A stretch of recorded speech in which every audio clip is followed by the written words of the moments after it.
Okay, so it's 1 o'clock. We can get started, huh? We have some stuff to get through today, so we'll just keep this rolling on time. Thank you, everyone, for being here. I'm so glad to see everybody today. Welcome to our first ever City of Minot Leadership Development Cohort Capstone and Graduation presentation. So I just have a couple of things I want to say before we get started. The guiding principle of this cohort was inspired by the words of Albert Einstein. Any fool can know, but the point is to understand. This is not a program built on memorizing management theory or reciting acronyms. We have enough acronyms in government to last us for a couple lifetimes. This program is built around the why. And the why is simple: our community. The most powerful and capable asset in our quiver is not our equipment, not our buildings, and not our systems. It's our people. And when we strengthen our people, we multiply the value of the service we provide to our citizens. When this project began, the goal was to support the development of leaders who translate purpose into daily behavior. Leaders who develop leaders. Leaders who stay steady when conditions are unclear and the pressure is high. That was the plan. These cohort participants took this way beyond anything I could have designed. They did not treat this like a check-the-box class. They dug in and did the work. They tested concepts in the field. They changed how they run meetings. They increased coaching conversations, built cross-training systems, shared knowledge instead of guarding it, unveiled the why behind the work, delegated outcomes instead of tasks, and created environments for people to speak up, ask questions, and learn from mistakes. Many of them chose growth that was personally uncomfortable. More candor, more vulnerability, more delegation, more listening, more difficult conversations. They dove straight into the stuff most people spend their careers artfully dodging like it was an Olympic sport. What stood out most to me was their commitment. Commitment to their teams, commitment to this community, commitment to becoming better leaders of others by first becoming better leaders of themselves. To our cohort members, you honored the purpose of this program and elevated it through your effort, your honesty, and your discipline. I am so proud of the work that you did here. To our executive leadership and council, thank you for supporting leadership development as a public value. This is capacity building for the citizens that we serve. To the teams and people beside these leaders, both at work and at home, your support makes this possible. Growth is never a solo act, even when it looks like somebody talking to themselves in the car, preparing for a tough meeting. This graduation is not a finish line. It is a mile marker on a much longer journey. A journey where the impacts show up as resilient teams, solid decisions, foundational trust, and results that are going to benefit our community long past the duration of our careers. Thank you, congratulations, and carry it forward.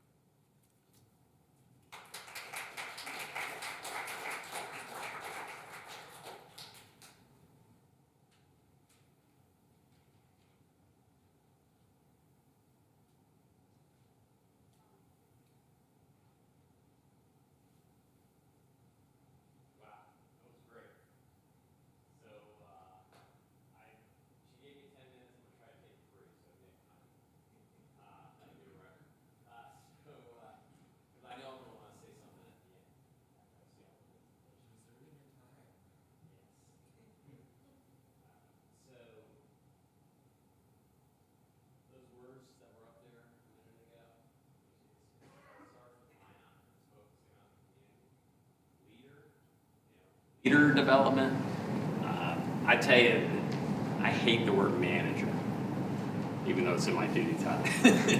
I love the word leader, and that's what this is all about. So I started this conversation with Brian almost 2 years ago after I hired Brian. And we started talking about this, and then we went to and started talking with Brittany. So leader, so she built this, she's a leader, but she's also a phenomenal follower. And it's important to be both. Because she didn't say no, she said, heck yeah, how can I do it? And she just ran with it. So I had provided some words of encouragement, some things that I thought about. I know Brian did the same thing. And then it folded out with all of you in the past 6 months. So you're the first cohort, and cohort's a cool word too. You're working together. Development, being a lifelong learner, all of those things are so important. And I really just appreciate you all just diving in. And you're the first cohort, and you can take everything you learned, and you can coach, teach, and mentor others as they go forward. She'll talk about, we mentioned yesterday, we're going to have the second cohort starting soon, right? And it's for anybody and everybody. I mean, obviously, first term, first time supervisors, but anybody and everybody. This is a master's level course, and I could say that for somebody who's been fortunate to go through master's levels type classes. This is MBA type of things. It means, unfortunately, it probably doesn't transfer to anybody for that, your credits, but you got to know that's the level that you were working at. Your cognitive thinking, your critical skills. So very, very impressed with all of you and the support that supervisors gave to you to be able to participate. But let's just keep going. This is just the first step. So I'm really looking forward to hear your presentations today. And I'm so proud of all of you for participating, getting this thing going, because we're going to be better for it. The city is going to be better for this. So let's just keep it going. And I'll reserve my time to the end, because I know I'll have more accolades at the end. So thanks to all of you.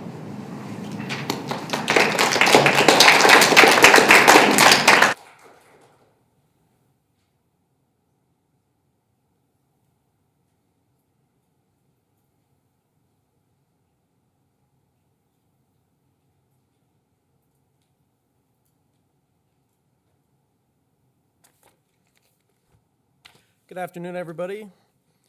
Welcome and thank you for being here. Everyone that took time out of your day, department leaders and department heads, thank you. Brittany, special appreciation to you. Just going through this course, all the reading material, passages, research, and excerpts from books and other studies was profound in the amount of work that she had to do just to prepare for this course. So thank you for that. So first, I just want to say that I was very privileged to be a part of this very first leadership cohort for the city. Being the first session attendee kind of carries a certain amount of responsibility.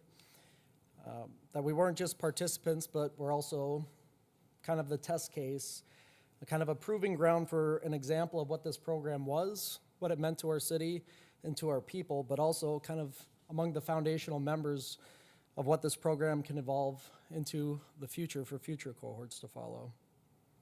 But when this cohort announcement was made, I was very interested, but didn't know exactly what I was signing up for or what to expect.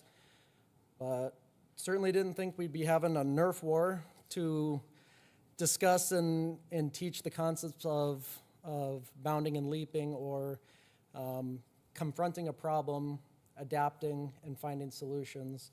So that was fun. Had a pretty gnarly Nerf war right in this room, actually. But I'm pleased to say that it exceeded my expectations.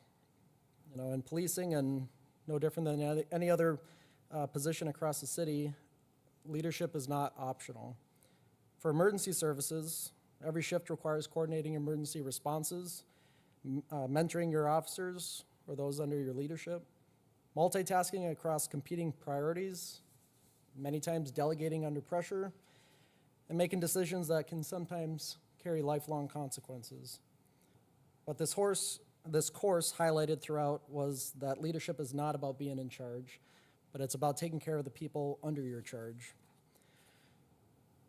That's a very profound, yet simple and powerful impact that has on many. This cohort exposes us to the exponential value of collaboration. For many of us, our day-to-day kind of keeps us within our own silos.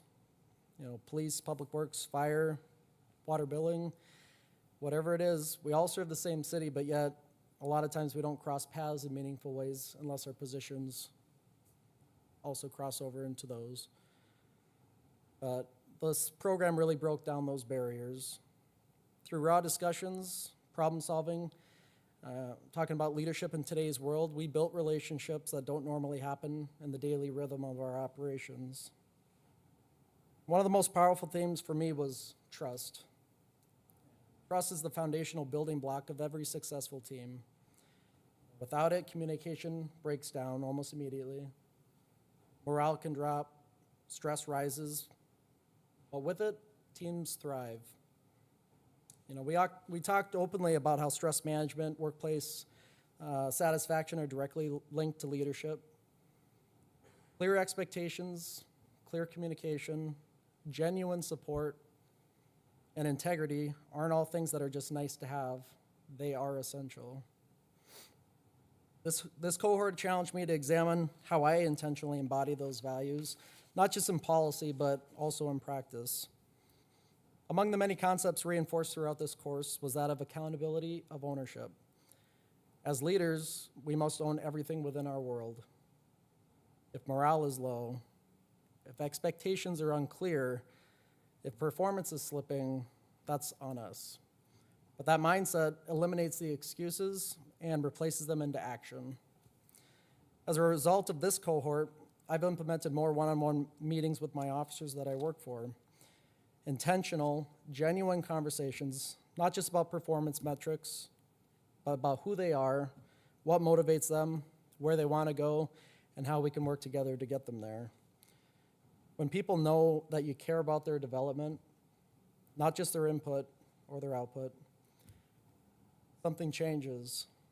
Engagement increases, initiative happens, and trust increases. Delegation has also taken on a new meaning for me. I have learned very quickly that in different roles I've held that being busy does not always equal being successful or efficient. In multifaceted operations, especially in policing, leadership is not about offloading work. It's about developing people. It creates opportunities for those under your leadership to showcase their talents, face new challenges, and to grow into future leaders themselves. And that's how we build strong teams. On shift, working along my fellow sergeants, we've implemented a monthly shift award recognizing high-performing officers who exemplify professionalism, teamwork, dedication, and excellence. This award is actually a physical pair of gold-plated handcuffs that they get to carry for the month, and then a gold handcuff key to keep, and just as a reminder of their excellent work. Meaningful recognition reinforces the behaviors that we want to see, are also our values, and is vital in shaping culture.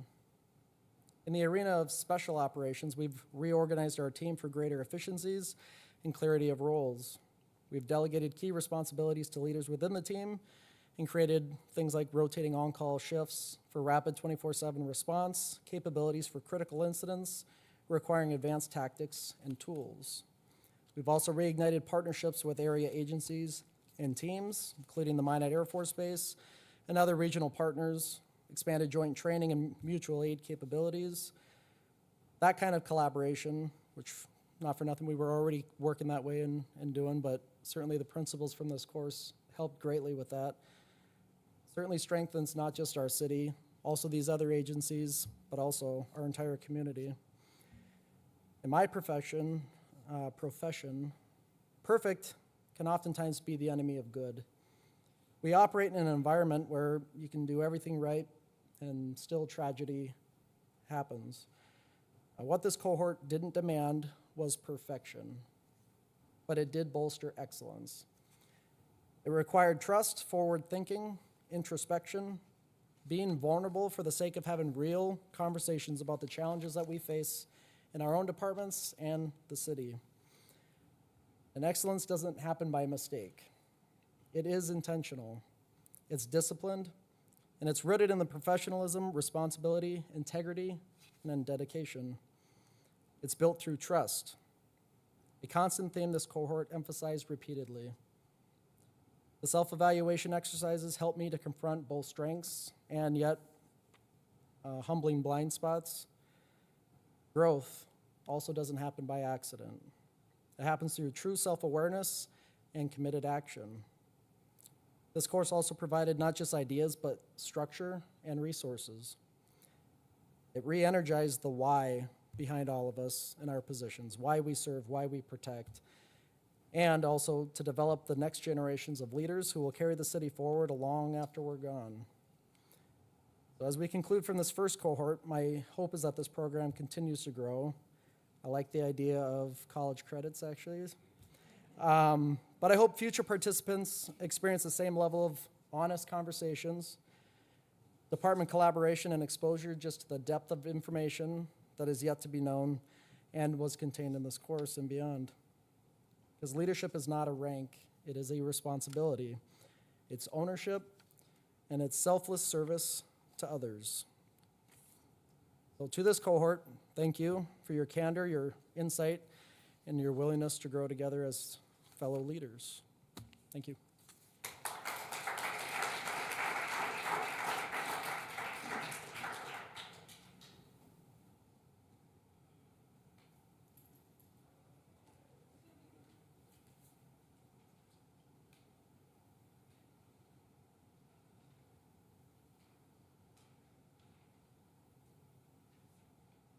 All right, thank you. Thanks for having me.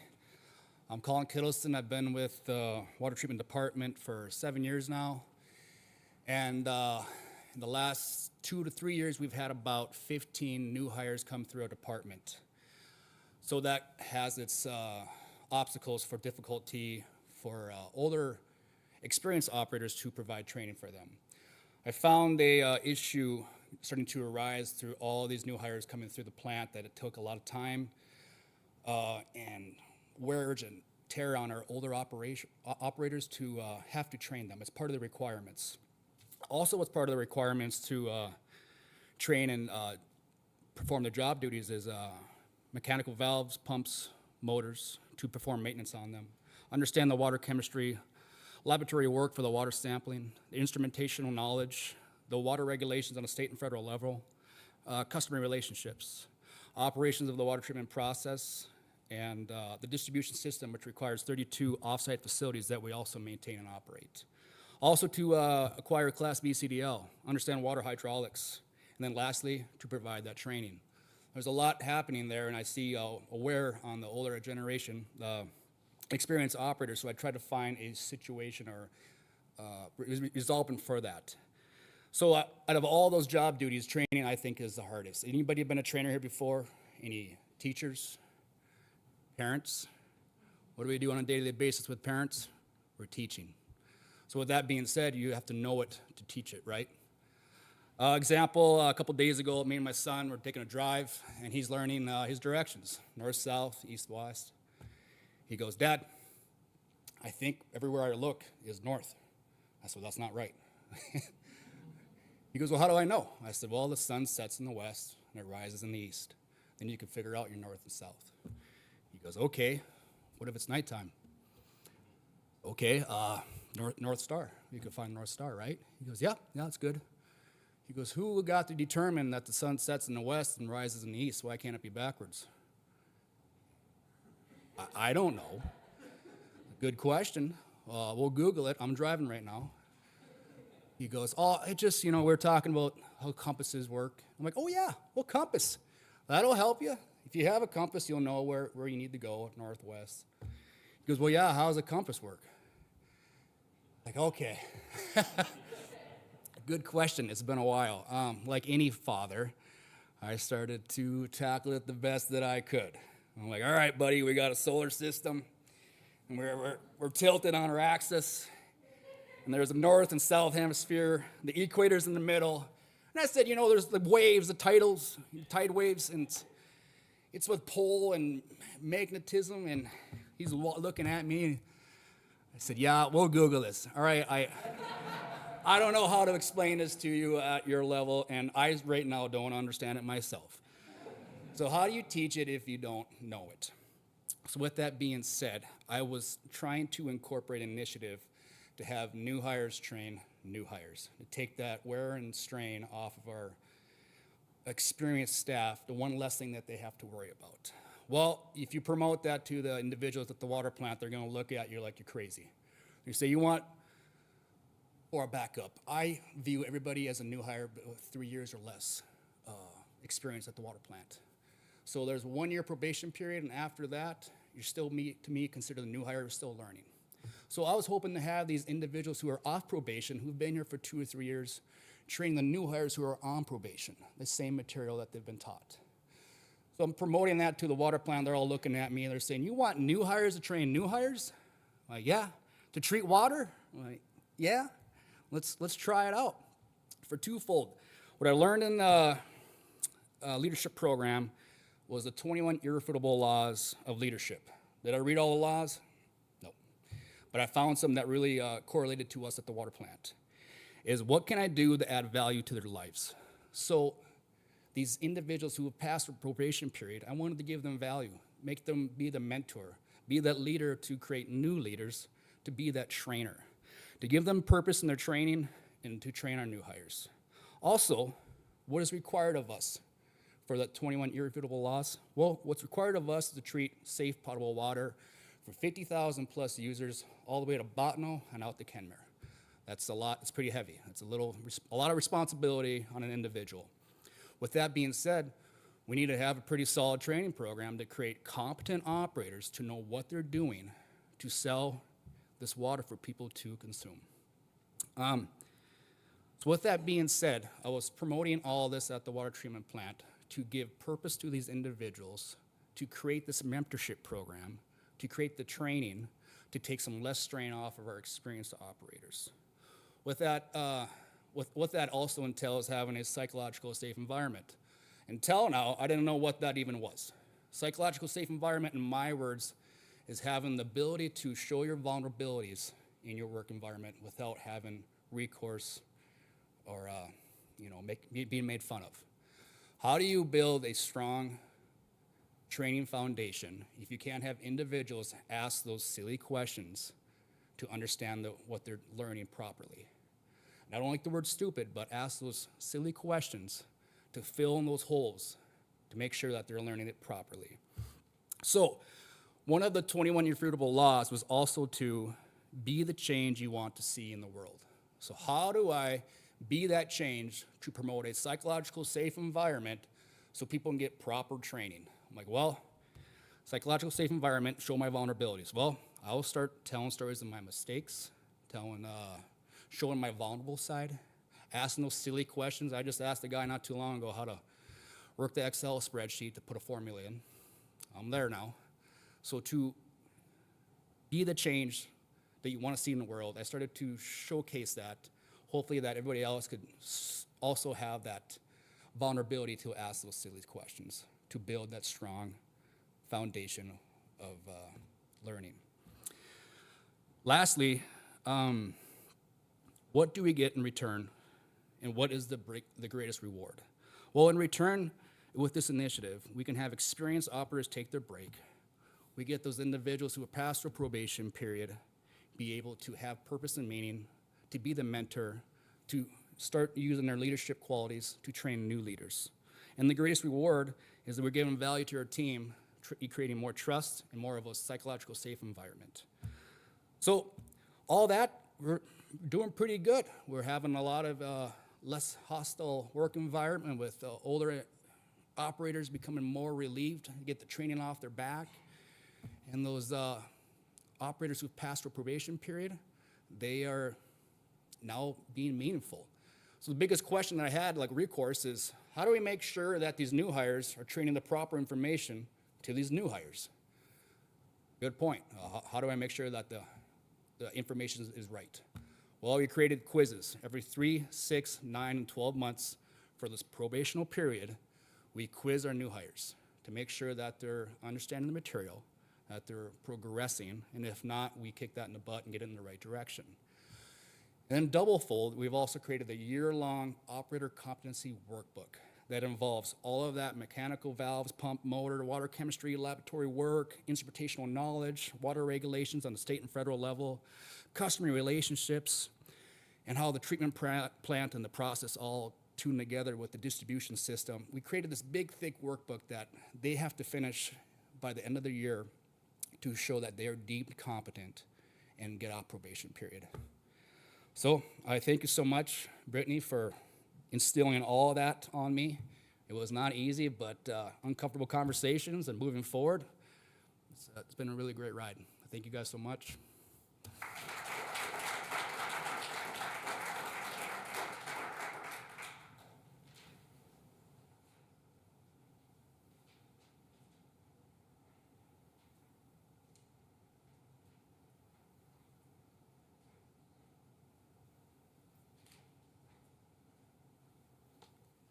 Hello, I'm Joe Katera. I'm a city transit foreman. For my capstone, I focused on, this moves, two key areas, building trust within the transit department and intentionally developing high potential employees. In transit, one of our biggest challenges is communication and consistency. Because we operate on a rotating schedule, there are many days where I don't meet or see every driver that works under me. That makes it difficult to ensure everyone is aligned and running routes the same way. When communication is not consistent, expectation can be unclear, and that can lead to frustrations, inconsistency, and breakdowns in trust. To address this, I have implemented monthly team meetings, which we start 7 p.m. at night. Most of us have to come back because there's only 4 that are still there. At that is when our shifts end. It may seem simple. This is a significant step for our department. These meetings will provide structure and a consistent space to reinforce our expectations, review procedures, discuss concerns, and make sure everyone's on the same page. My goal is to eliminate guessing. Every driver should clearly understand what is expected and how routes should be run. When expectations are consistent, accountability improves, confidence increases, and trust grows across the team. The second focus of my capstone is developing high potential employees. Throughout this cohort, one of the sessions that stood out the most to me was working with high potentials. It reinforced the importance of identifying strengths within our team and intentionally investing in those individuals. In transit, we have strong drivers with valuable experience and skill set. Instead of relying solely on management to train and develop staff, I plan to leverage those strengths in creating opportunities for peer mentorship, and skill-based training. When high potential employees are given leadership opportunities, it not only develops them further, but also strengthens the entire department. As part of this, I am exploring the creation of a lead driver position. I believe adding a level of middle management would significantly improve our communication and consistency. A lead driver could assist with onboarding new drivers, providing follow-up trainer for all drivers, and serve as a bridge between management and staff. This role would help reduce miscommunication and provide day-to-day leadership support. Another important takeaway for me from this cohort was this discussion around building trust. While I believe our team has strong trust among long-term drivers, I realized that I may take some of that for granted with some of the new drivers. They have not been around for long, and they don't have the same built-up relationship and confidence within the team. Moving forward, I want to be more intentional about ensuring new employees feel supported, included, and clear about expectations. Ultimately, my capstone is about creating alignment, strengthening communication, and building internal leadership capacity. by formalizing team meetings, identifying and developing high potential employees, and exploring structured peer leadership through a lead driver role, I am taking particular steps towards building a more consistent, accountable, and trust-centered transit department.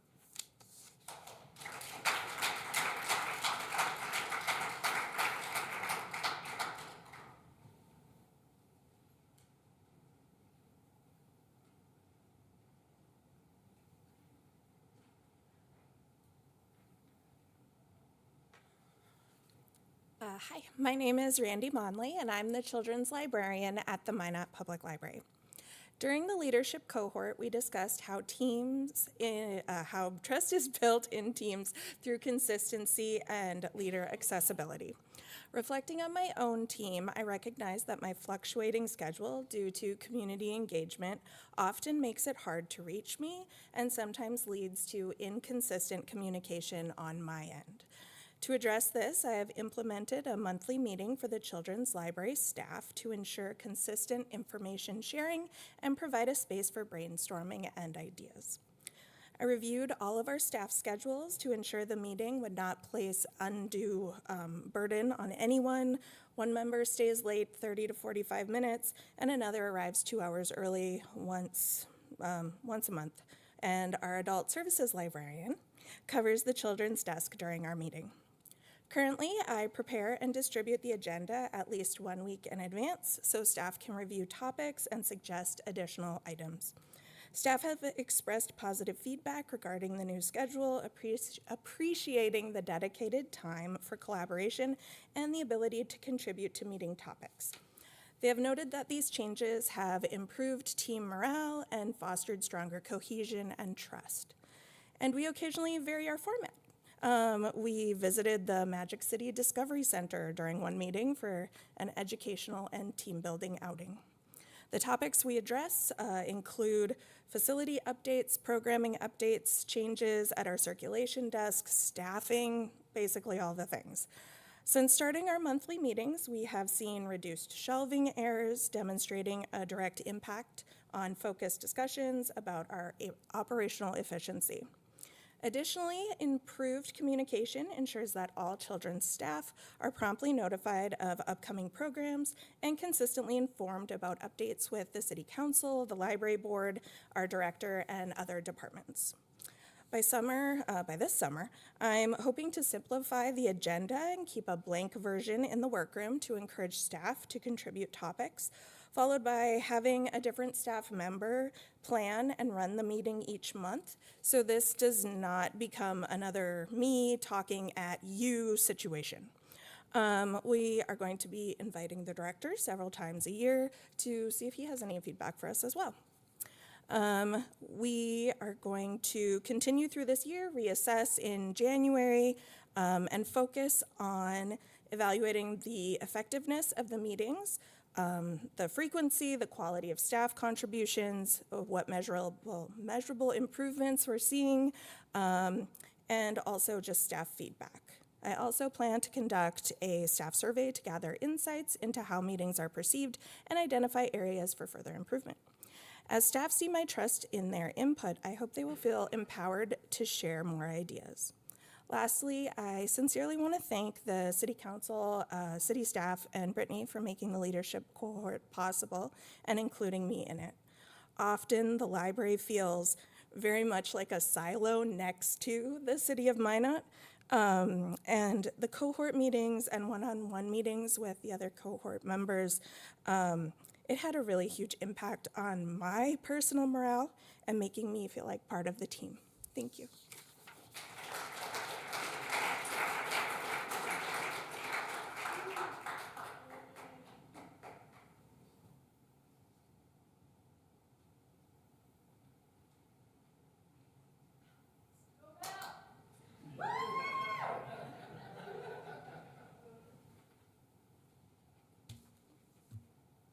Good afternoon, and thank you for the opportunity to share my leadership cohort capstone project.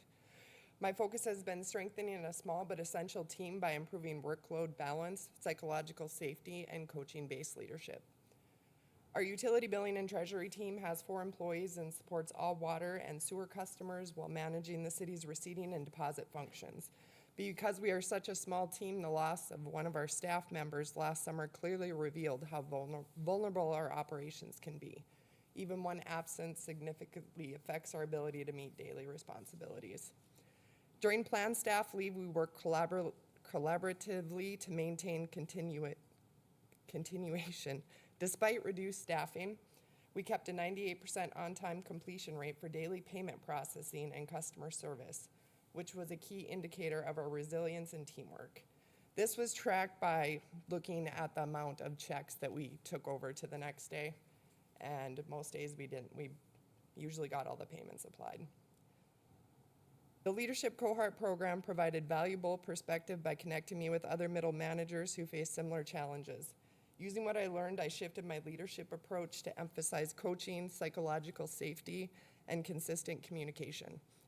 Instead of quarterly one-on-ones, we now meet monthly, and I host bi-weekly team meetings. This change alone has helped improve transparency and increased early identification of workload concerns by 40%. Team members are now more comfortable expressing when they're overwhelmed or when tasks may fall behind.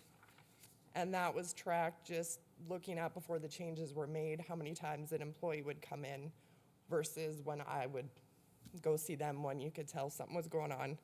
I mean, now most of the team, they have no problem coming into my office, telling me what's going on or where they need help.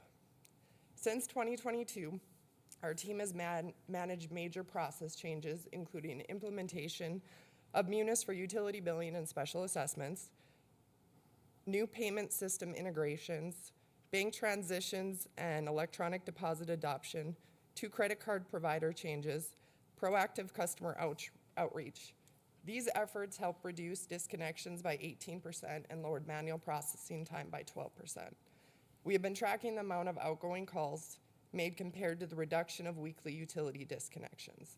We implemented this in 2024, and I just actually looked at the average, and it's like an average of 60% that we had in reducing the utility disconnections just by calling them and be like, hey, your payment's due, you're gonna get disconnected next week, would you like to make a payment? The team also handles several specialized processes requiring a high degree of accuracy. Delegating these tasks intentionally has helped build autonomy, trust, and a stronger sense of ownership. The treasury role continues to evolve with several major projects requiring increased attention. The improvements we made as a team has given me more time to focus on higher level responsibilities, including improved reporting, reconciliation, and revenue monitoring. Even small morale boosting practices like bringing in breakfast or keeping candy on hand have contributed to a supportive and positive work culture. As a result of these efforts, the team is operating with greater resilience, clearer communication, and improved efficiency.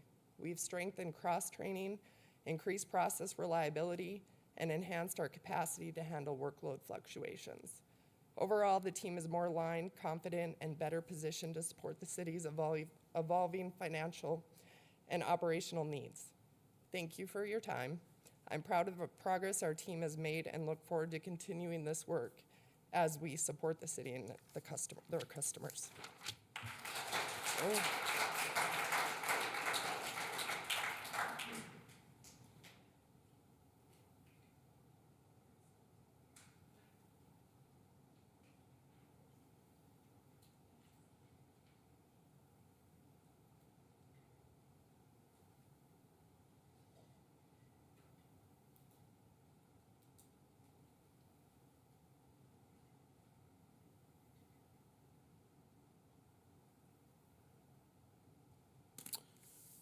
Good afternoon, everyone. I want to start first by kind of thanking Brittany for creating this and sending us off. I know myself and others have asked for a program like this for a long time, and it was great to be a part of the initial send-off. So again, thank you, Brittany. My name is Zach Grant, foreman of the street department over 9 years, working for the city part-time and then full-time over 24 years. Today, one of the topics from our class that I'd like to talk about is psychological safety and why I believe it is one of the most important aspects of leadership. In my position within the department, I have significant influence over the tone and overall atmosphere of the team. I believe the way I interact with my coworkers sets that tone from the very start of the day until the very end. Whether I realize it or not, my attitude, my actions, my communication style shape how others feel at work. Every morning, I bring the team together as a group. We talk through the day's assignments and look ahead at possible work for the week. I share important organizational updates and open the floor for questions. But what matters most during that time isn't just the information being shared, it's how it's shared. When questions come up, I make sure they are addressed in a way that allows everyone to provide feedback. I want the team to feel informed and included. Throughout the day, especially in high-stress situations, like a sweeper breakdown in the middle of a busy intersection, I make a conscious effort to stay calm. How I respond becomes the model for how the team responds. If I react with frustration or panic, that spreads quickly. But if I stay steady and focused, that steadiness spreads too. I also make it a point to celebrate the wins, not just the major accomplishments, but the small victories as well. From obtaining their commercial driver's license to spending their first snow event in a blade. And thanking those that volunteered to stay late or that came in over the weekend to help with the on-call operations. Recognition reinforces that progress matters and effort is seen. The reason this approach matters so much to me is trust. The way I speak to my coworkers, support their ideas, back them up when needed, and remain approachable builds a positive and trusting relationship. I truly believe this is foundational to leadership. Part of my responsibility is developing high potential employees and future leaders. If people don't feel safe speaking up, asking questions, or even making mistakes, growth is limited. Psychological safety creates an environment where people are willing to contribute ideas, suggest improvements, and step into new responsibilities. Once trust is established, other aspects of leadership, like navigating change, having tough conversations, or raising expectations, become much more manageable. Implementation starts with something simple. Every single morning, the first thing I say to the team is good morning.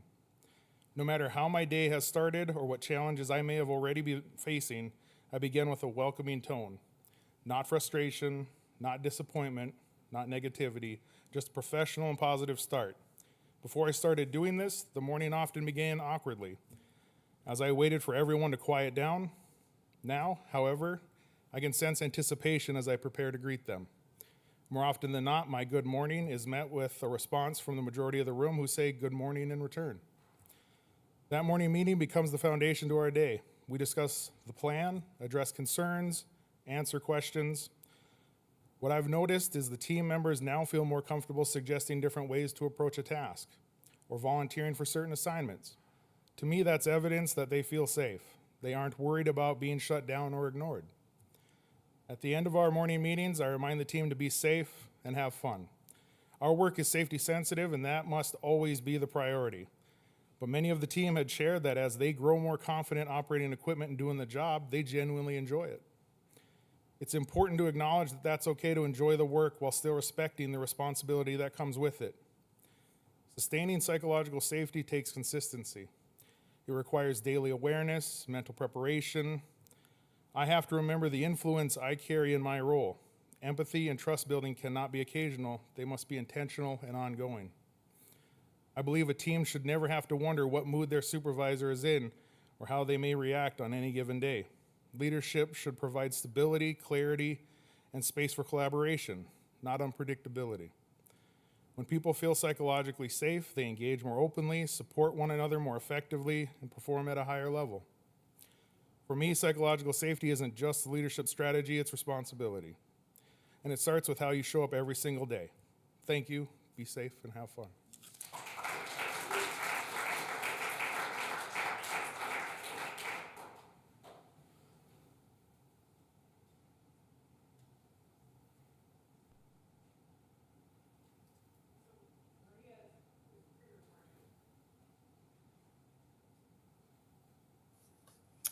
Hello, everyone. My name is Maria Romanik. I'm the Operations and Maintenance Manager for the Minot Airport.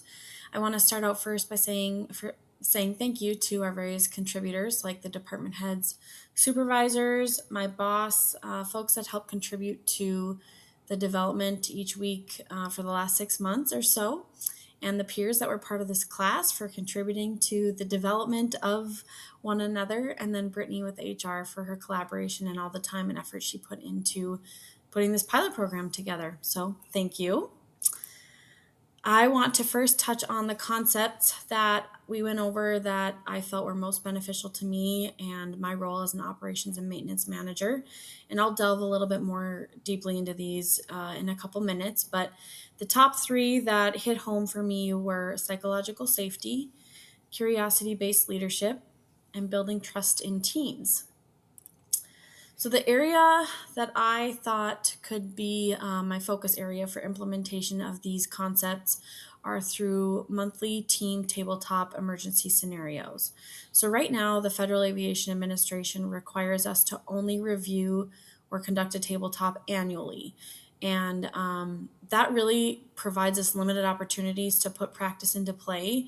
You think of all the various scenarios that an airport could face, whether it's flooding or a tornado or a fire or a power outage. There's so many different things and variables that come into play when it comes to responding to an emergency. So through implementing monthly tabletops, I am hopeful that it will provide for some additional opportunities to get together as a team and talk through the various roles and responsibilities and expectations in the event of an emergency.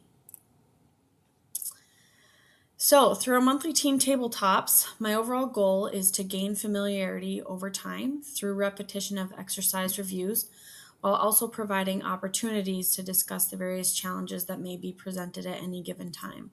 So again, those 3 concepts are psychological safety and curiosity-based leadership and building trust in teams. So psychological safety is the idea of sharing ideas without shame or reprimand. So if we've got a room full of lots of different personalities, experiences, levels of education, you name it, lots of different perspectives. Team and team members may respond differently to an emergency.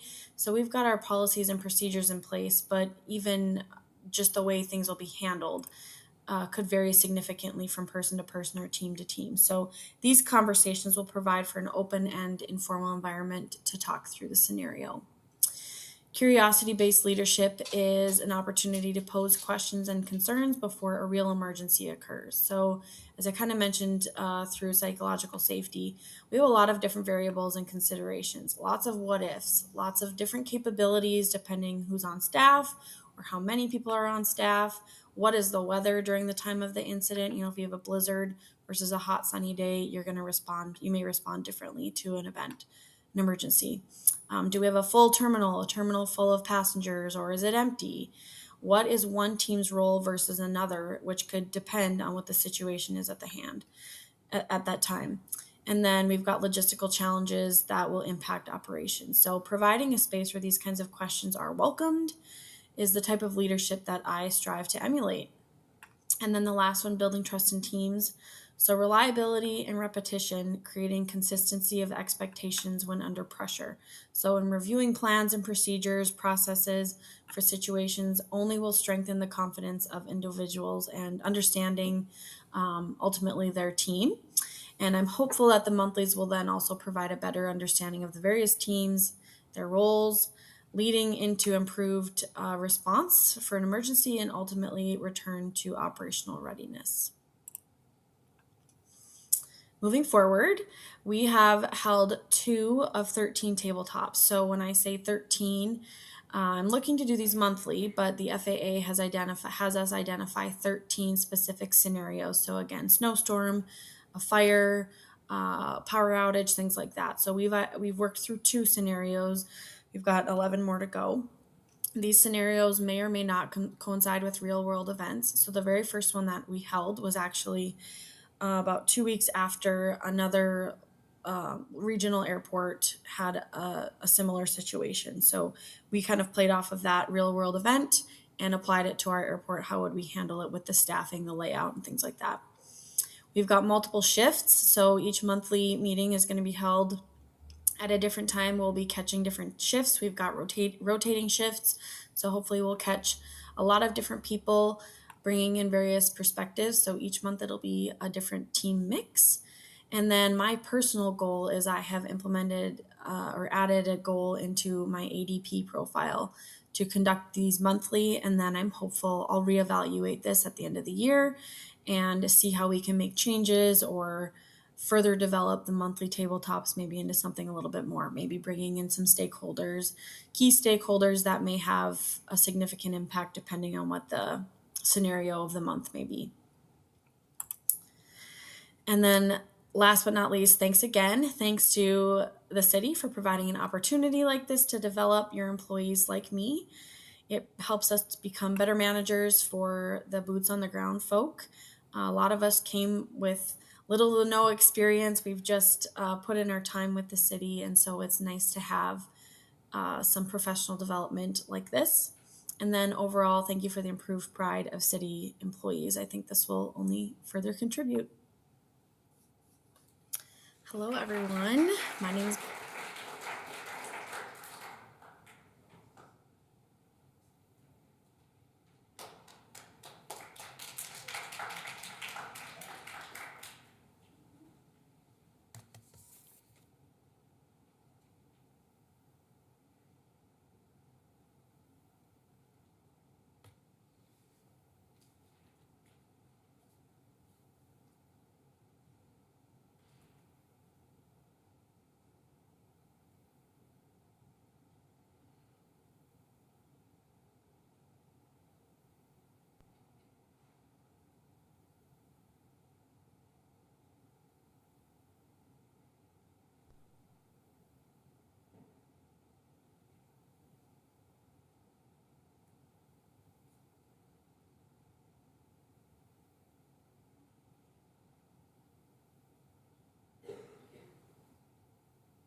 Got it on my first try. That's pretty good.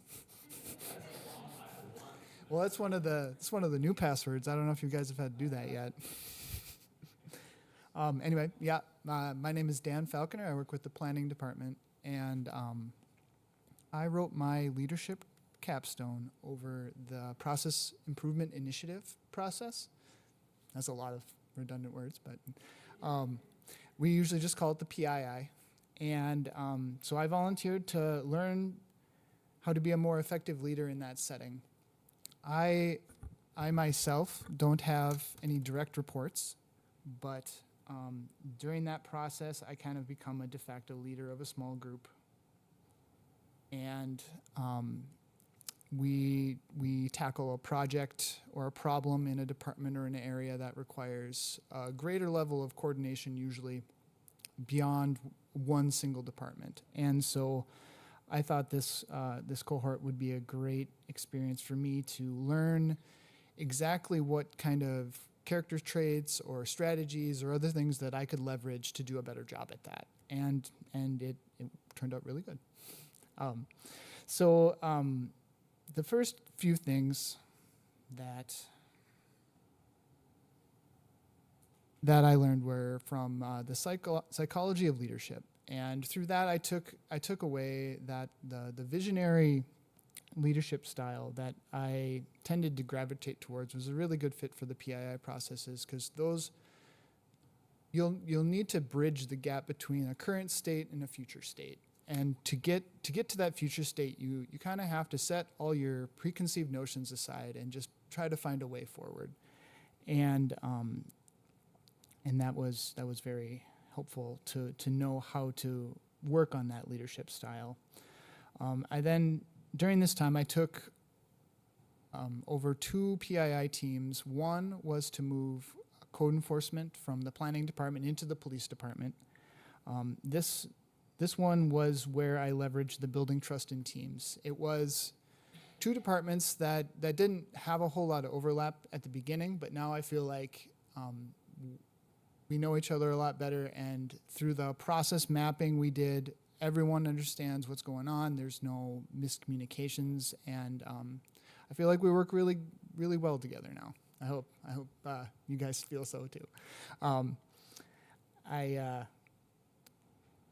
I did that by having multiple sessions where we mapped out this process. I have these giant Post-it notes, and I have all these other colorful little Post-it notes, and you just create these giant maps that seem very daunting and everything, but after you get used to the process, you can see how it flows, and it really helps capture things that can sometimes be too complicated to try to put together in your head. It puts it all out on paper so you can see it. And then another PII project that we are currently working on is to modify citywide cleanup. That one is also ongoing. That one I leverage more of the psychological safety aspect of being able to, again, take that current state and to have a future state in mind that works better than the current state, and to kind of eliminate the fear of failure and inspire the staff who are the subject matter experts. And they know what needs to happen and how it needs to go. It's just building the stairs, so to speak, on how to get there. And that's one thing I really like about the PII process is we all know the answers. We just have to figure out how to get there. And so we thought of new solutions. We still had a high standard we had to set. I mean, we'll have to get it through council. And so we look forward to having that meeting in a couple weeks here with the aldermen. We have a few recommendations figured out, and we hope they like one of them.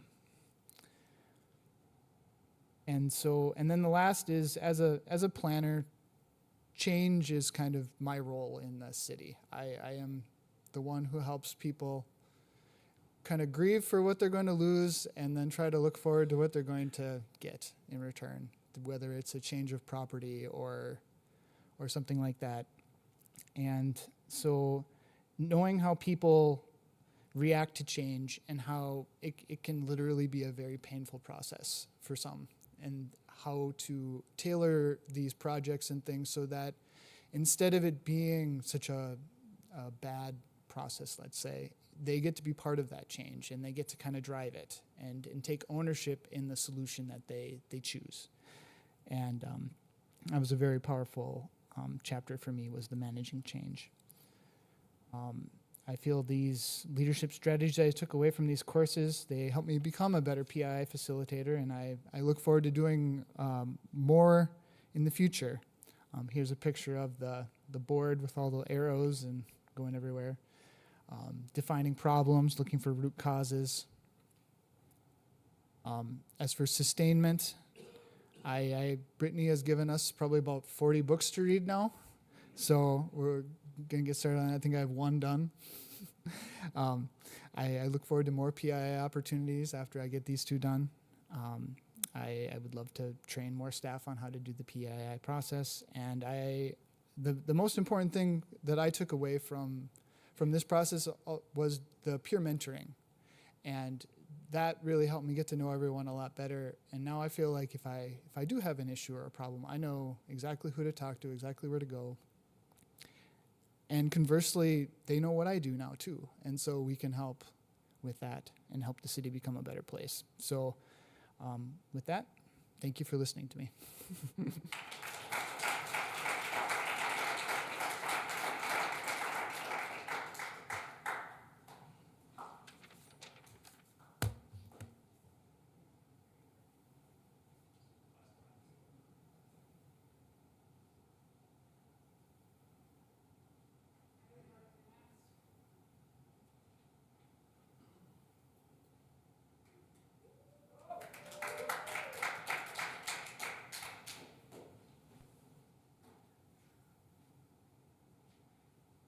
Hello, everyone. My name is Brooke Hermanson. I am a part of the city shop. For my capstone, I applied the relationship building principles from Steal My Soldier's Heart. It's one of the many books that Brittany recommended. Like Dan said, she recommended about 40 books. I think it was more like 4,000. She recommended a lot. This is one that I just happened to pick and I really liked. The main idea that I took from the book and focused on is that people don't give their best effort because of authority. They give it because they feel valued, understood, and connected. As a shop foreman, I realized that I was capable of doing the job and knew what needed to be accomplished. But in my early days as a foreman, I felt like I was leading transactions instead of focusing on relationships. I was so focused on production and making sure that units were fixed as fast as possible that I often missed the bigger picture. I found that I wasn't working on building trust within my team. I chose to apply this concept because I saw signs of disengagement, such as minimal initiative, communication gaps, and a just tell me what to do type of mindset.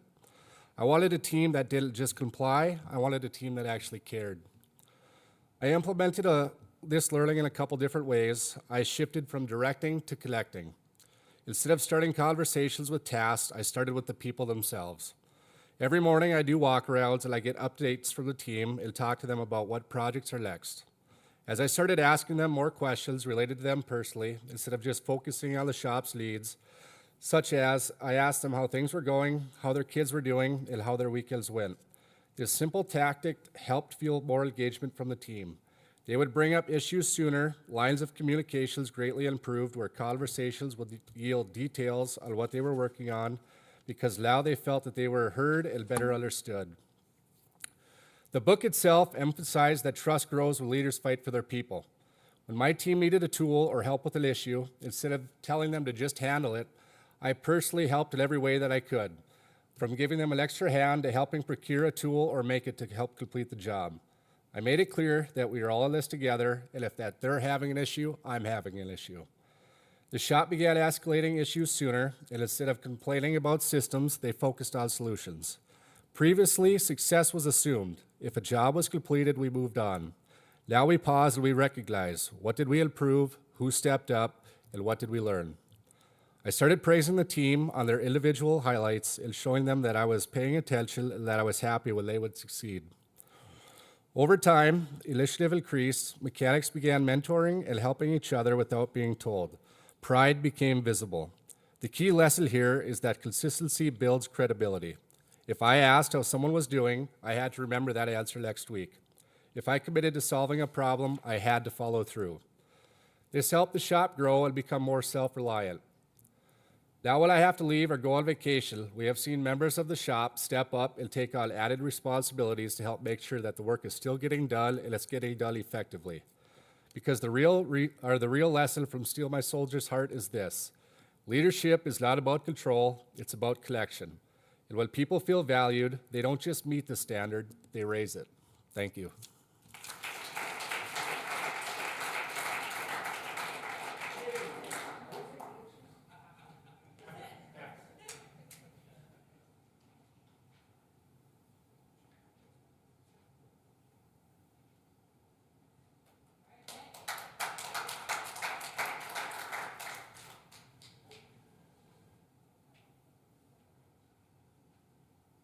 Hello, I'm Nicholas Reynolds. My capstone project is building from within, starts from trusting within. As mentioned before, thank you, Brittany. Thank you, all city staff members, for being here. Greatly appreciate you guys taking the time on your days to support us. I believe I can speak for most of us that we work to live, not live to work. It's a great feeling to be able to take time off for any reason and know that the job at hand, the people that we serve in this community, get the same level of service no matter what. We entrust those individuals. I'm sorry. With our line of work, being a route driver for sanitation, a person is generally alone 95% of the time. We have our little brochure to make those black and white calls out in the field, and they need to know that they're making the right decisions to make our jobs easier. It provides a consistent level of service that will empower them to go forward. Knowledge is power. It does not serve well when one person knows most of the routes, routines, rules, ordinances, especially when we serve the public and service 13,000 people a day, or 13,000 people every 2 days. Throughout my tenure with the street department, Kevin Brown was giving his staff members the tools to get the jobs done and allowing us to take on extra responsibilities. By doing this, he made us feel empowered. In my opinion, this is a proven method to develop employees, as there is currently 4 members of his staff currently in the roles that they are in, being foreman. As a direct reflection of who and what he has done for the city. When I took over as sanitation foreman, our routes were more knowledge-based than documentation-based. We had a system to document and record every stop, and it was not being used to its fullest extent. To get this to work, we had to train our staff members how to use a computer.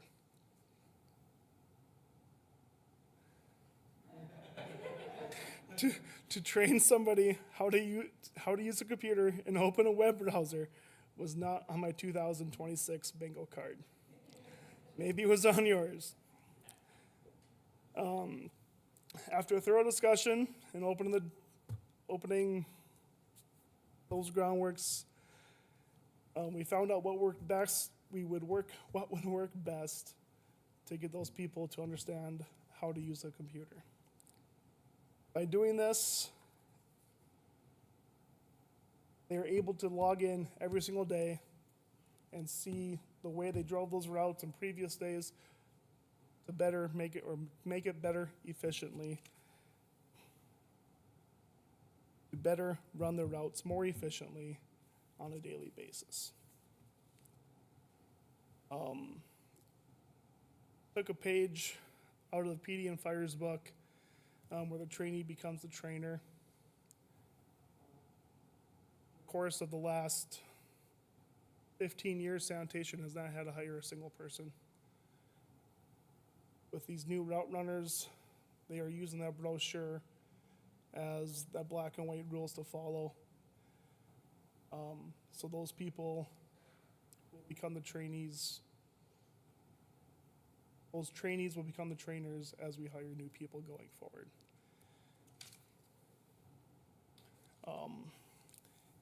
We have also switched,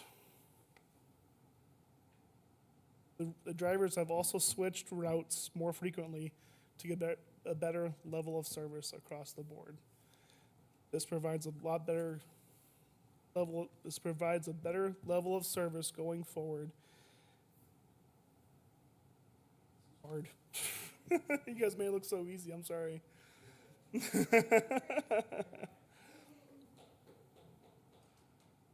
This also brings up a conversation amongst the staff and a better understanding of why something may have been the way it was when we run into issues of a rule breaker. This helps where complacency sets in and becomes a hassle of the newer drivers when they take over the route. This is proven to provide the same level of service when the normal driver is absent, on vacation, or on medical leave. So with that said, thank you. Sorry for butchering that.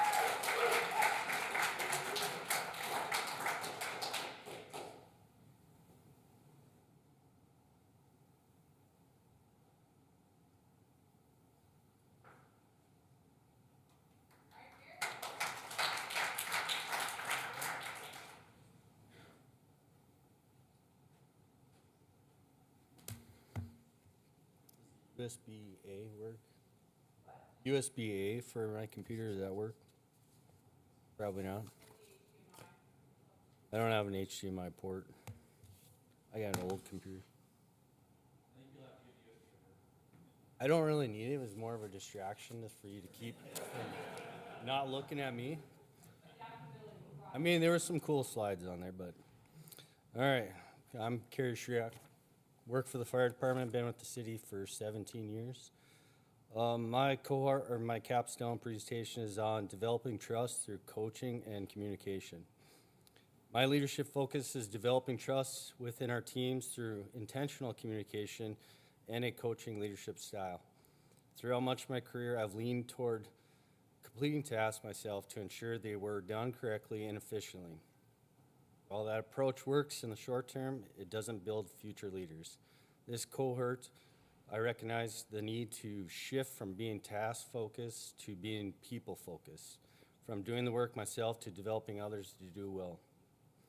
Coaching leadership is about more than assigning tasks. It's about clearly communicating expectations, explaining the purpose behind the work, and creating ownership. When firefighters understand not just what to do, but why it matters, engagement increases. Confusion decreases, trust begins to build. Trust forms when people feel informed, supported, and valued. For the implementation, I began applying this approach in everyday situations, starting with our probationary firefighters. With probationary members, the focus is foundational. Tasks like daily truck checks, cleaning, and equipment readiness are routine, but they're also critical. Instead of simply assigning those responsibilities, and I'll explain how they connect to operational readiness, crew safety, and department standards. When probationary firefighters understand that these responsibilities directly impact performance on emergency scenes, they begin to see themselves as part of something bigger. This builds early buy-in and accountability. Because they are new to the department, probationary firefighters are generally open to this approach. It allows us to establish a culture of coaching from the start. With senior firefighters, the approach shifts. Senior firefighters may have established habits and prior leadership experiences. Coaching them requires a collaboration rather than direction. The focus on explaining the importance of their role in mentoring young firefighters and preparing for the future leadership positions. Instead of just assigning responsibility, I emphasize ownership. I ask for their input. I encourage them to lead company training. I position them not just as experienced firefighters, but as developing leaders. This shift requires mutual trust. If that trust isn't there, it must be built through communication and consistency. One example of how communication affects trust happens in our daily routine. Each morning we complete truck checks at 0800, followed by cleaning, and then company level training from 0900 to 10. Traditionally, that training is led by the captain. If I'm unavailable and I fail to communicate expectations for the day, progress often stalls. The crew may wait for direction, then taking the initiative. Without clarity, training may not get completed. That experience reinforced a key lesson. When communication is unclear, ownership decreases. In a coaching model, expectations are communicated in advance. Senior firefighters understand the objective and are empowered to lead training in my absence. That shifts from the culture from dependency to initiative. My sustainment plan, my long-term goal is to mentor senior firefighters into their next leadership roles. To sustain this shift, I'm focusing on three things. First, setting clear leadership expectations. Senior firefighters are expected to mentor probationary members and take ownership of training. Second, providing developmental support, offering feedback, guidance, and coaching as they grow. Third, delegating authority, not just tasks, while remaining available for support. Currently, I'm still hands-on with newer firefighters, but the goal is to gradually transition that responsibility to senior firefighters, creating a sustainable leadership pipeline within the department.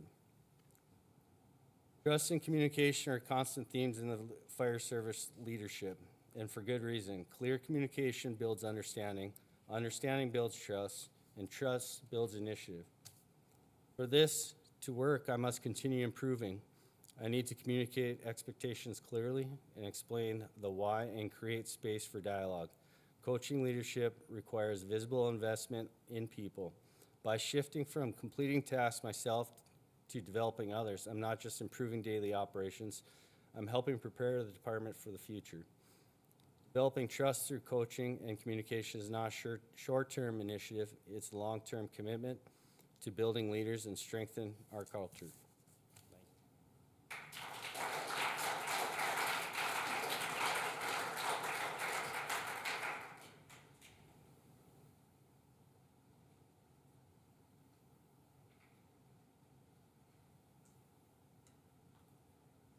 Good afternoon, everyone. I am Attorney Nick Schmitz of the City Attorney's Office. Thanks, everyone, for being present today and supporting this program. I think this has been a great experience. I think all of my colleagues who have participated in this program would agree.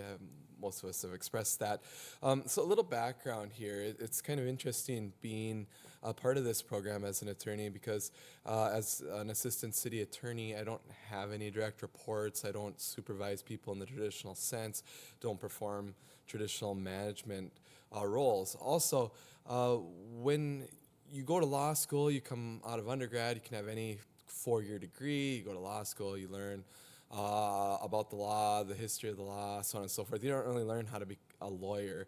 And so one of the things they sort of mention along the lines in law school is, well, if you ever want to be, have your own law firm, be in private practice, and you're going to have to manage staff, you're going to have to run a business, and most law firms fail because lawyers don't have any skills at running businesses, leading a staff, so on and so forth.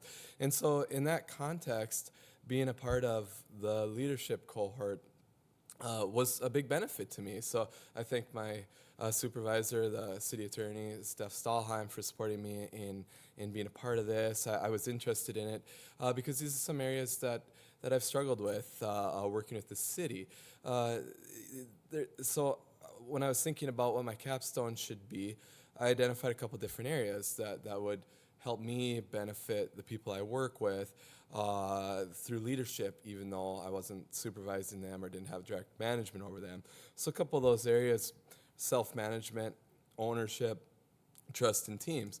And so to basically summarize these 3 areas is how can I lead to better outcomes for the city, right? So I think about my self-management. What are areas I struggle in? Timely responses. I like to mull over things because I'm an attorney, so that's what I'm trying to do, is think about something. But we need answers for people, right? So how can I manage my time to provide answers to colleagues across the city or outside of the city, the people I interact with? I can respond to emails timely, update department heads, department staff I'm working with, outside people that I'm working with on where I'm at with something, and be clear with these lines of communication. These are things I can control, right? So this is connected to owning what I can own, and so that follows the self-management, to the ownership, to the trust in teams. So identify, what can I own? I can own my review of this particular item I'm reviewing. Maybe it's a contract, maybe it's a discovery on a criminal case, maybe it's something else. I can own my part of it, do the best I can on my part of it, do that timely, and recognize that. How can I keep track of that? Our office uses tracking spreadsheets, right? I wasn't always the best at updating those effectively, so there's some easy answers here, right? Take the time to update the spreadsheet, take the time to update the notes on this particular project. We have an electronic file system that the staff helps to maintain. So if I don't have time to do it, copying the staff on an email. The staff will generally jump in, make sure everything's up to date, put dates on. So owning what I own and making it clear is one way I try to be more effective at leading these projects forward, despite not supervising anybody or being necessarily the generator of the project. This leads to the third concept of trust in teams. We're an internal services department. People come to us with things they need from us. There's also an outside component with the prosecution load we have, as well as some other things. So how do you create trust in teams? You let people know where you're at. This goes back to the self-management and the ownership. So you communicate what it is I see myself as owning. What can I do on this? And you advise them that I'm going to do this, I can't do this. These are action items I can control, stuff I can't. You communicate that clearly with them. It sets expectations. It helps drive forward the project. One of the areas the city attorney's office has been accused of in the past is being a bottleneck. Certainly we are. We can own that. It comes with the territory. But also, if you explain clearly what is going on, what needs to happen before a particular item, project can move on, people don't see it as a bottleneck. They see it as we're working forward here. We're working to get the resolution, get this contract sorted the way it needs to be, get this criminal case dealt with, get this other legal matter shifted through, and this. So these concepts all work together. The self-management that I can do, and then down the road to the communication with the teams. And I think that doing these things helps me to deliver better products to the people I work with and lead to better outcomes, right? So it's not necessarily leadership in the traditional sense, but leadership in a sense that applies to my role within the city and what my function can be. And so it's also helpful. There's a lot of intangible things that have come out of this leadership court. I see how other departments are working, how the things they do are impacted by what I contribute when they need something from us. And that's great insight. So while the leadership cohort is focused on leadership and growing us as employees, there's all these intangible and tangible benefits that go outside of leadership that apply to the leadership cohort on the whole. So, I think while this capstone, this presentation today is focused on these specific leadership ideas and elements, which is important. Obviously, that's the outcome. I think there's all these other intangible benefits that should be recognized by the city, and I would encourage everyone to participate in the leadership cohort if they at all can. And I'd encourage the city, the department heads, the staff to continue to support Brittany, HR, and whatever the future leadership cohorts look like in continuing these programs. They have very real benefits that I see both for myself as an internal services department and the traditional middle manager type city employees that it's targeted at. So thanks everyone for listening to my spiel.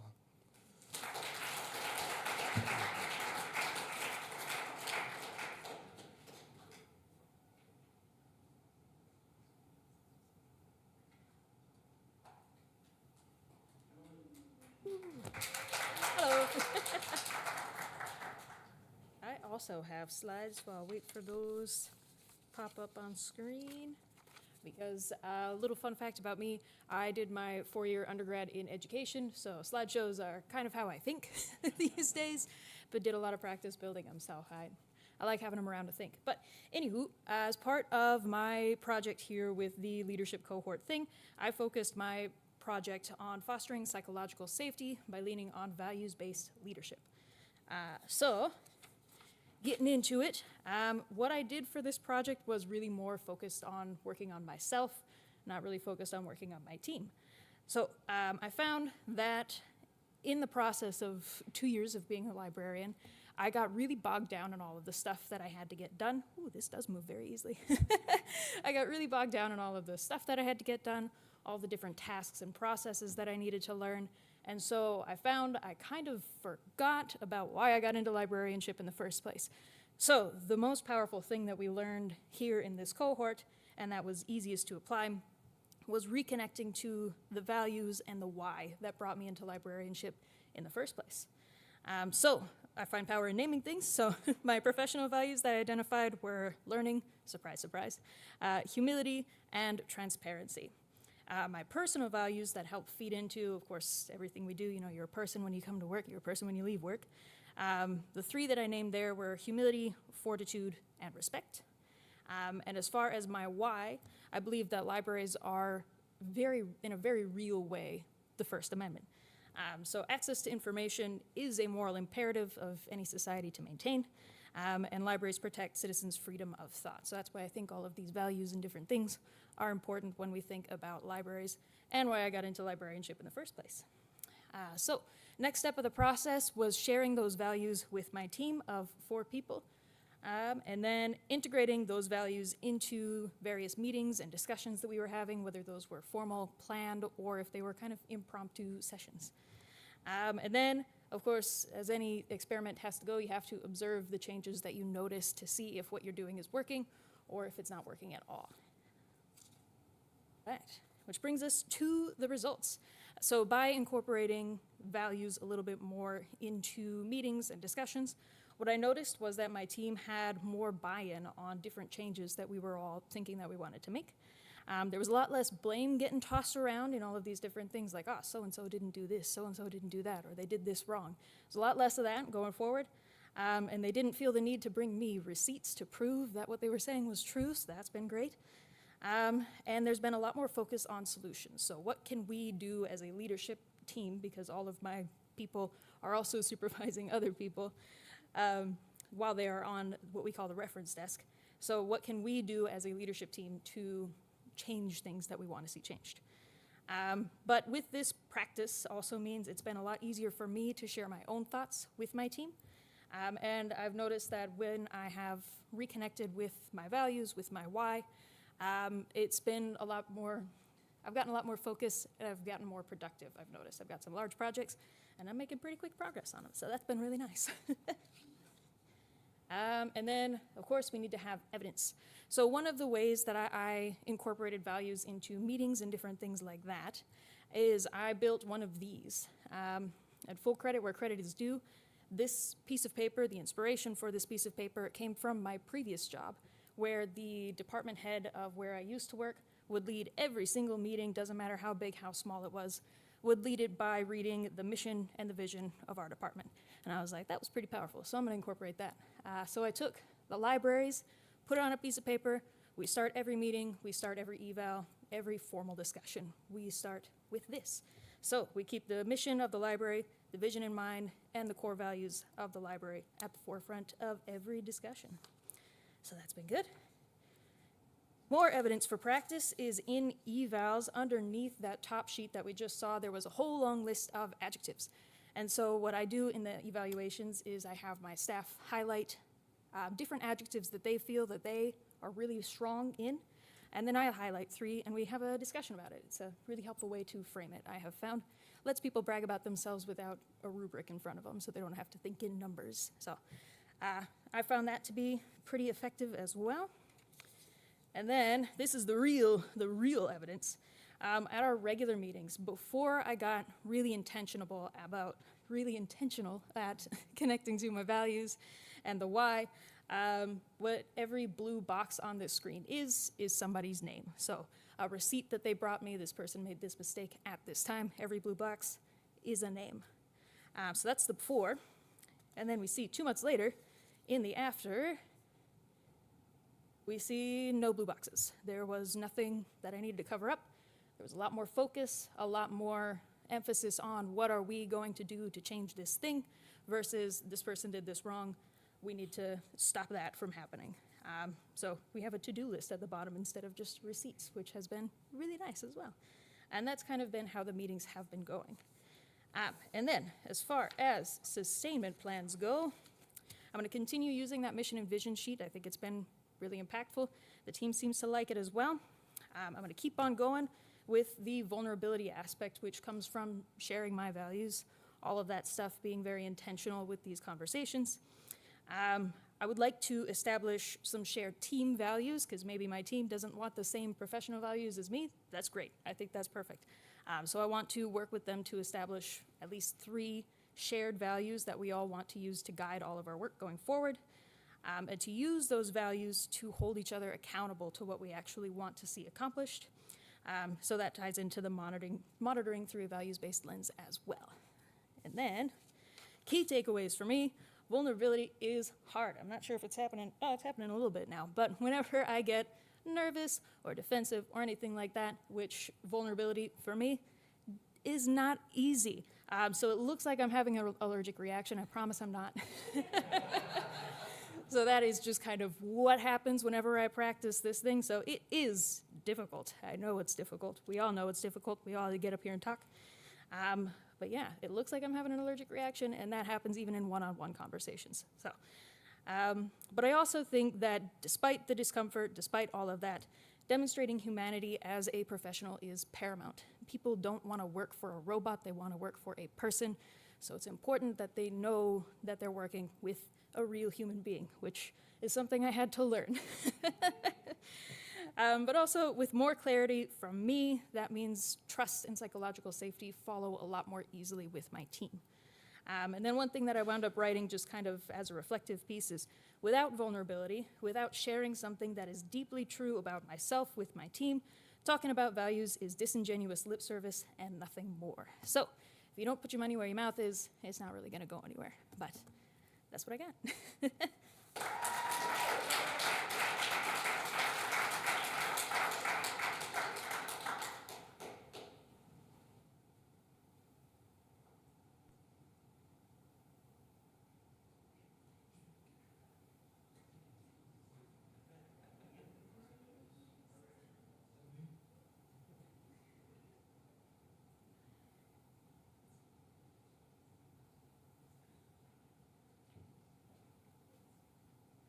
Okay, well, first I'm going to start off by saying I apologize. I'm the only individual up here with a hat on, but I don't want people to flood for the exits, so I'm going to keep that on.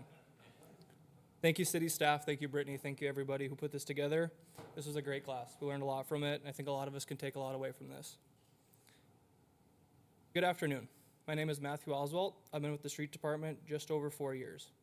Working with the city, I've had the opportunity to become a heavy equipment operator in the wintertime and a grass foreman in the summertime, These opportunities to grow within the city have made the city a great place to work.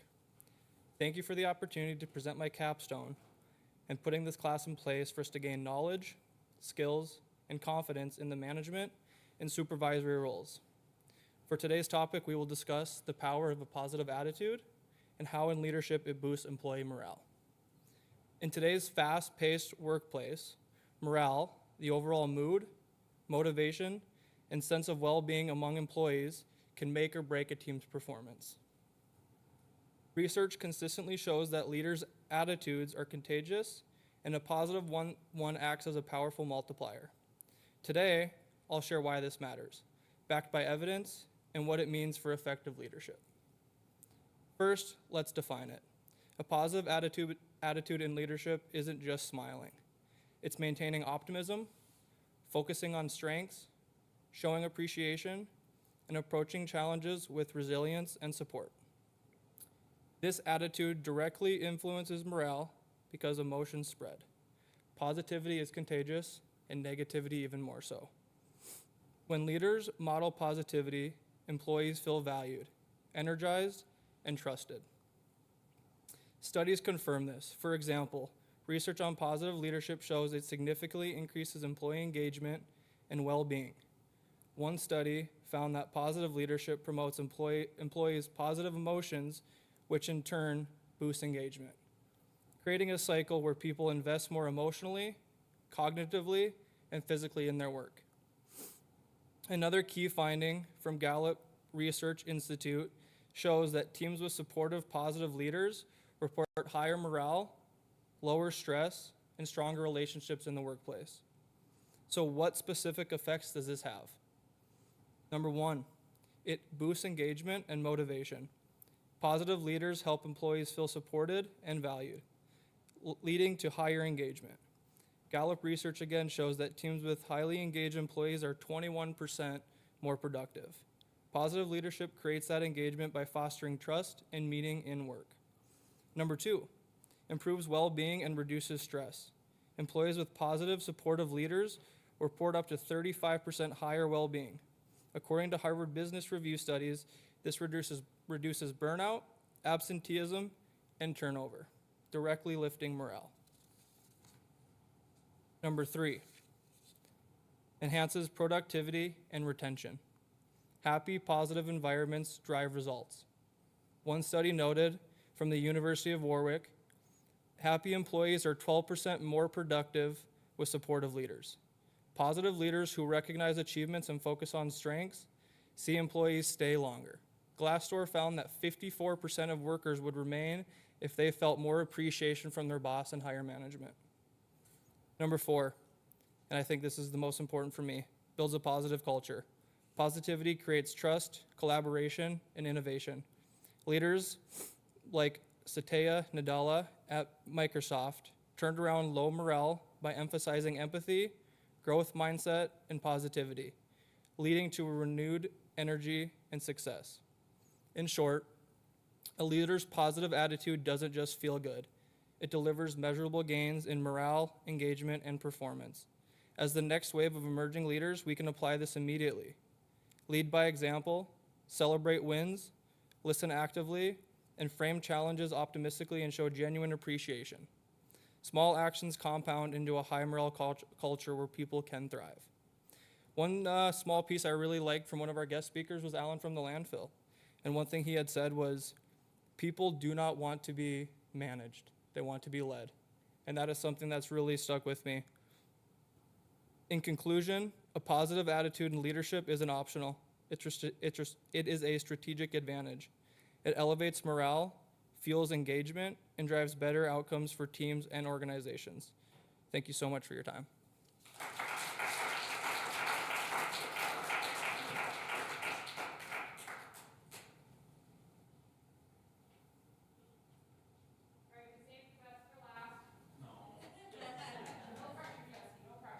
Oh, there's pressure. All right. This guy can.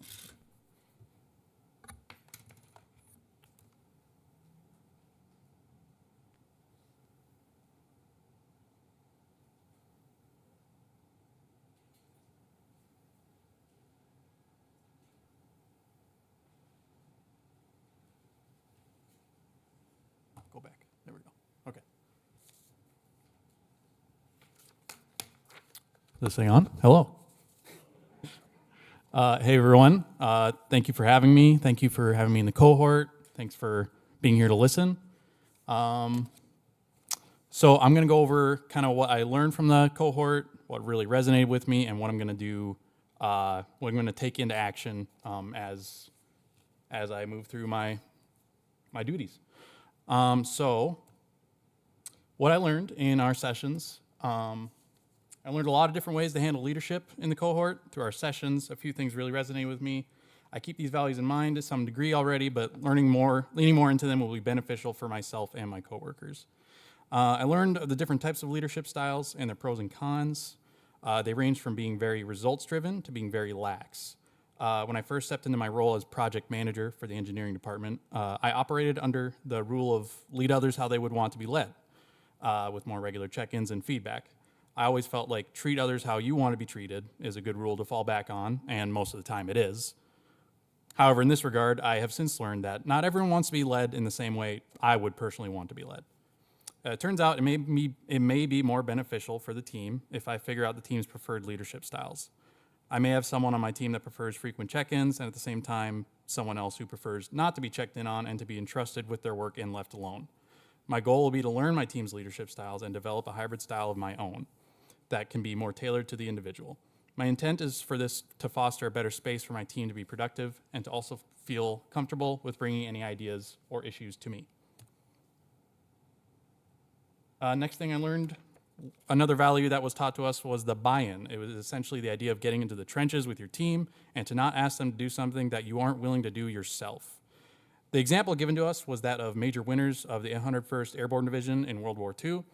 His story is shown in the HBO series Band of Brothers, wherein he is shown to be a true leader. He would be the first to jump into gunfire to protect his team, to be right into the chaos of combat with them.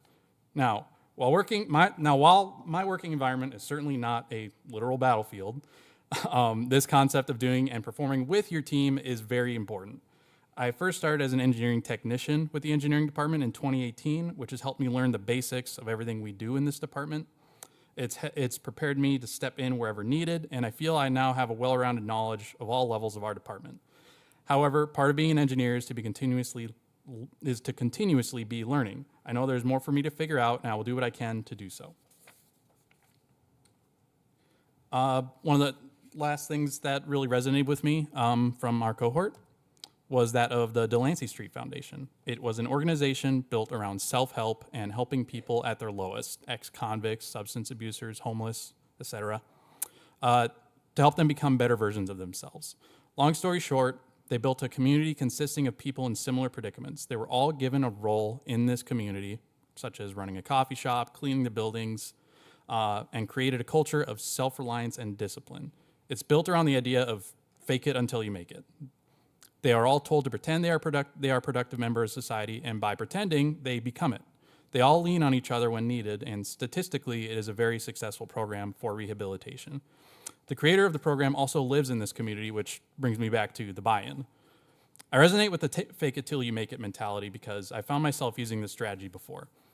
I was unsure if I had the capabilities required of a project manager when I first stepped into this position, but I found time and time again that when I am anxious or unsure about being unable to do something, if I pretend I can do it, I find myself actually doing it.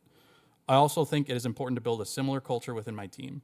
If I am unsure of someone being able to do something, I shouldn't just assume they can't. I should let them try and build the skills and discipline to do so.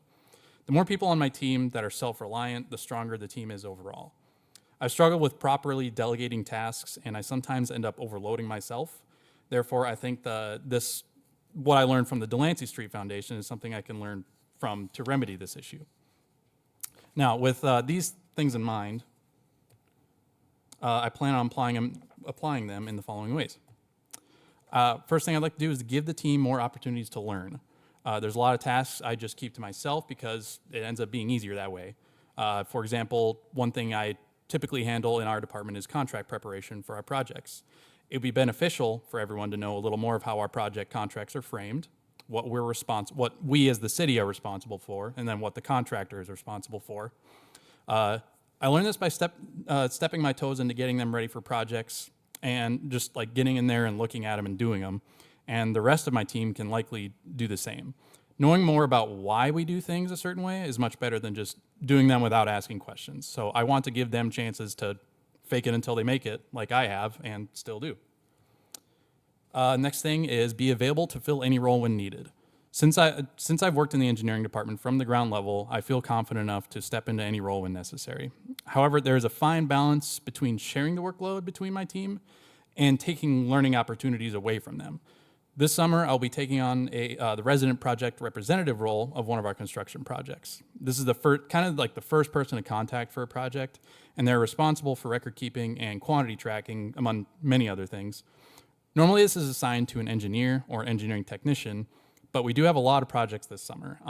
Currently, we have 8 projects planned that we'll be managing in-house, and we have 4 full-time staff, including myself, and 2 interns available to manage them. So there's a lot to go around. With a team of varying skill levels and knowing how complex some of these projects are, I'll be taking one project off their plate this summer. They'll still have plenty of opportunities to learn in their own projects while the workload is spread out just a little more fairly. Next change I'm going to make is to try to learn more about my team's preferred leadership styles. This one will immediately be a challenge for me. I'm an introvert. Finding ways to genuinely and thoughtfully learn more about people can be difficult for me. However, I want to make an effort to figure out my team's preferred leadership styles. And in the coming year, I will be asking more pointed questions to them on this topic, like how often do you want me to check in with you? What kind of learning opportunities would you like to have, and in which areas? Overall, the leadership cohort was very beneficial for me. I echo what a lot of other people were saying. I learned some ways to properly build and lead my team, and it also helped me become closer with some coworkers that I might never interact with otherwise. It's critical to not stay siloed in our duties, and I think this cohort was beneficial for improving that as well. So, thank you.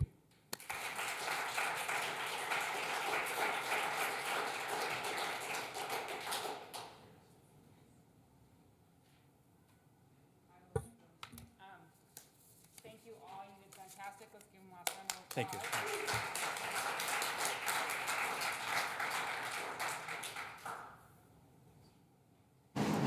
I knew I'd have more to say. I am so impressed with all of you. I mean, it is like, seriously, warms my heart. Yeah. It warms my heart. And some of you have some pretty kick-ass PowerPoint skills that I'll be borrowing. But yeah, I mean, just amazing work, Brittany, and for all of you individually, what you've done. And just again, I wrote down 2 or 3 things of every. Right here, little stickies, Legal pad for you. Huh? Yeah, legal I pad. know. Yeah, of course you had a legal pad. But I'm just going to run through them. But these are my takeaways, and they're going to stay with me, okay? Josh, perfect is the enemy of good. That's why it's in pursuit of excellence. We're never going to be excellent, but we can always be in pursuit of excellence. But let's not slow things down because we're, perfect is the enemy of good. I've heard that so many times. And, this whole about bolstering excellence. So that was my big takeaway from Josh. From Colin, ask questions. None of us knows everything. Joe, use your high potential employees to not only stretch themselves, but benefit the team. They can do some coaching and training that maybe you're taking on yourself. You're empowering others. Awesome. Randy, how to best use meetings. Empower your staff. Mel talked about psychological safety, the value of one-on-ones, more frequent one-on-ones, getting to know your people. And of course, being our city treasurer, did you notice the one who threw numbers around like nobody's business? 12% increase here, 60% decrease. This is what they do, Jenna, Dave, okay? That's all right. That's who you are. I love it. Zach, attitude, actions, communication style. It's not just what, but how. How you come across. These morning greetings, right? Smiling. Some of you might know, I've said it to me, but I wear a wristband that says kindness matters. We can be kind, and I'm going to talk about the psychological safety thing here at the end a little bit. Be safe and have fun. I love that. That's your catchphrase. Be safe and have fun. That is awesome. Maria, she's not here today, but the focus on team training, right? Or team tabletops. Bringing the team together and learning from it. Dan, this is so cool. Dan is not, like he said, he's an individual contributor, but he talked about the importance of he can be a de facto leader. He's still an influencer. He's very, very smart. He's willing to jump in. And just this peer mentoring that Dan talked about. Brock, let's see, the importance of value, being understood, the connection, relationships with your staff, and this thing, vice production. Production is important. We're all here to produce. I mean, we're one of my things in be collaborative, be accountable, is be results focused, right? All in pursuit of excellence. But production matters, but you're not going to get the production unless you're connected. And it's good to see that you guys talked a lot about that. Nick, this trust from within, but work to live buys live to work. I mean, I'm sorry, but in a culture, I've lived overseas a lot, and macro level Americans, we live to work. Work versus many cultures, especially in Europe, they work to live. Like, they don't get on a plane and ask somebody, what do you do? Like, where do you work? They go, where does your family holiday? They're more concerned of that, right? Which is good. So sometimes that's a good reminder of workplace balance and how important a comp day is, and taking a long weekend and connecting with your family and playing around at golf, right? That's all important. So you got to, that's great. I like this one you talked about too, Nick. I mean, knowledge, the whole knowledge is power. It is, the more you know, yeah. But hoarding it is not.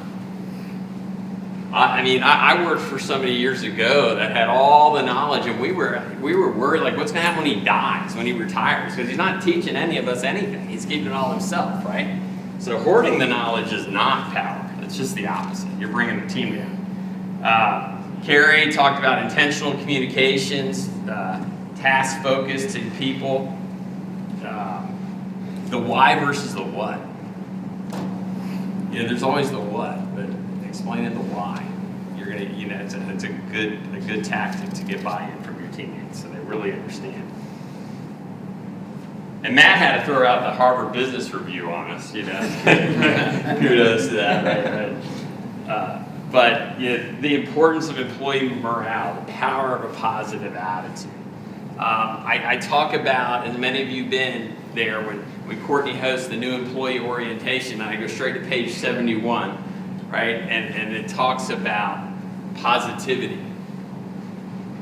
You know, that's what we expect from all of our teammates. That's an expectation. Positivity. If you're not getting that vibe from somebody while you're even interviewing them, you might not want to bring them on the team. They might be talented this, that, and the other way, but you want them to be positive. You don't want to have them bring people down.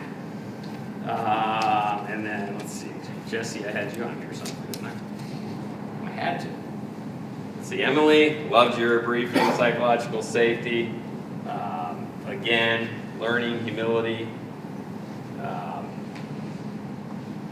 You know, you talked about vulnerability is hard. Leadership is hard.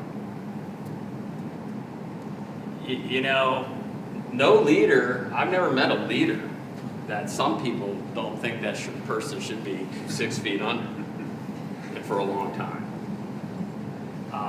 But then some people on the same team think that same leader walks on water. Who knows? And that's usually an interaction that went wrong. The 6 feet under might be that you weren't welcoming with them that good morning, right, for some reason or the other. But yeah, vulnerability is hard, leadership's hard. So those of you who might not be in leadership positions yet, it ain't easy, right? People are going to complain, and sometimes it's your own closest teammates that complain about you. And you just got to work your way through it. And Jesse, you know, I have nothing but positive things to say about you. But, you know, Jesse, you've grown a lot, and I've seen it in 2 years. So it's impressive. So I don't know what we're doing next, but if we could take a Jen, if you're back there. Is she back there? She is. So how about were you going to do a group photo? Can we do a couple group photos? Let's do a group photo with all of you that have done a phenomenal job, and let's make sure we give you a round of applause. And we're going to do a second group photo for the rest of us that are here that stand behind these teammates and support them all the time. So I appreciate all of you.